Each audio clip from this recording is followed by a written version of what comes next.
இங்க பாரு, இங்க பாரு. இப்போ இதுல என்ன மண்ணாலுன்னா 6 மரணிச்சிருது, 6 செத்துருது. 6 செத்துருச்சுங்கிறதுக்கு சான்று இந்த பனை தான். இந்த பனையின் தன்மை என்ன? இது பாலைவனத்தில் வராது, ஆனால் வறண்ட நிலத்தில் செழித்து வளரும்.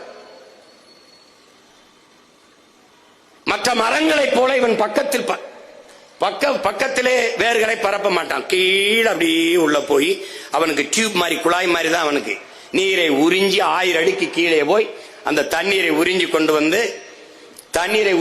வந்து அந்த பனை என்ன பண்ணும், அப்படியே வச்சுக்கிறோம். அந்த நீர் வளத்தை பெருக்கி நிலத்தின் வளத்தையும் பெருக்கி கொடுக்கும் பனை.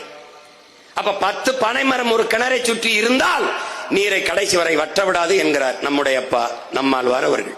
அந்த பனை 1000 அடிக்கு கீழே இருந்து தண்ணீரை எடுத்து வரக்கூடிய ஆற்றல் பெற்ற பனை கழுத்து முறிந்து வாழ முடியாமல் வறண்டு சாகிறது என்றால் உன்னுடைய நிலம் நீரற்ற நிலமாக மாறிக்கொண்டிருக்கிறது, உன்னுடைய நிலம் பாலைவனமாக மாறிக்கொண்டிருக்கிறது என்பதை உனக்கு பறைசாற்றுகிறது, எச்சரிக்கிறது, அறிவுறுத்துகிறது, எடுத்து சொல்லுகிறது.